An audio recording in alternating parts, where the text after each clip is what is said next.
There's an old saying that any publicity is good publicity, and if the network formerly known as the Learning Channel's track record is any indication, it seems to hold that sentiment as a core value. Here are the biggest scandals to ever hit TLC.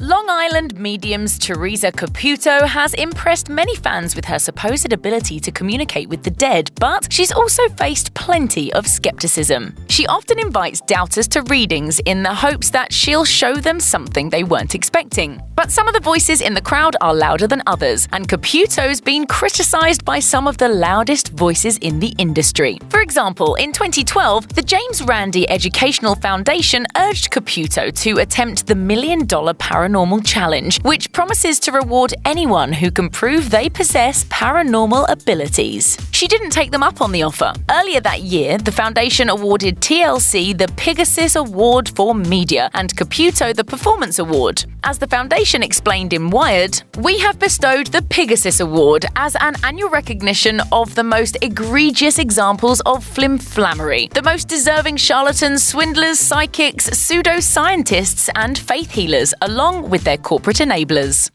I don't believe being a medium that my job is to prove anything to anybody.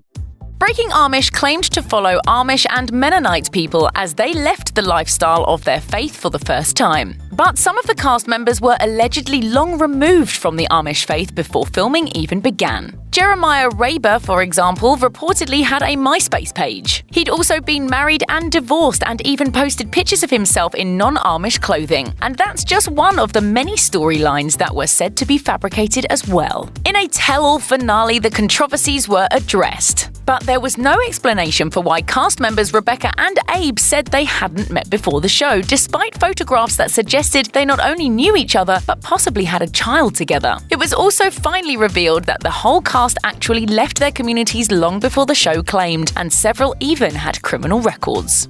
Beginning in 2015, Jacob Roloff, the youngest son on Little People Big World, started taking TLC and the show's producers to task on social media. It started with Jacob tweeting, "Man, I wish it didn't feel like I was getting out of the money from the show that was my childhood right now." A few months later, his appearances on the show had all but stopped. He then explained on Instagram why he distanced himself from the show and the network. "When I was standing here behind the scenes and watching it from an outside perspective, I just couldn't stop laughing. Laughing at how hard the producers have to try to get us to follow the talking points and at how ridiculous the talking points are." The show then faced more controversy with some seemingly anti-LGBT stances held by Jeremy and Audrey Roloff. In one particularly striking example, their marriage advice blog, Beating 50%, was questioned for its lack of representation for same-sex couples.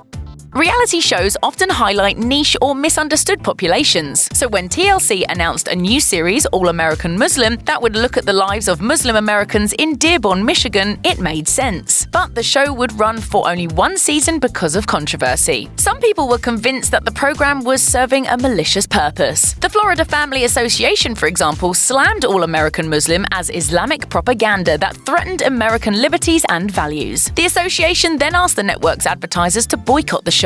It worked with one company as the retail chain Lowe's pulled its ads from the show, with a spokesperson stating, "We understand the program raised concerns, complaints, or issues from multiple sides of the viewer spectrum, which we found after doing research of news articles and blogs covering the show."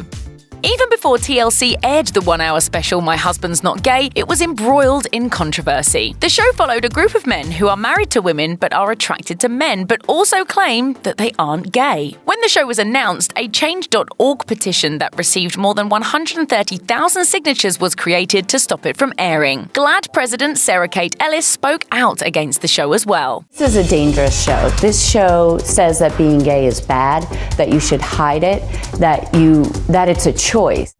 But the network didn't back down and decided to air the special anyway, releasing this statement. TLC has long shared compelling stories about real people and different ways of life, without judgment. The individuals featured in this one-hour special reveal the decisions they have made and speak only for themselves.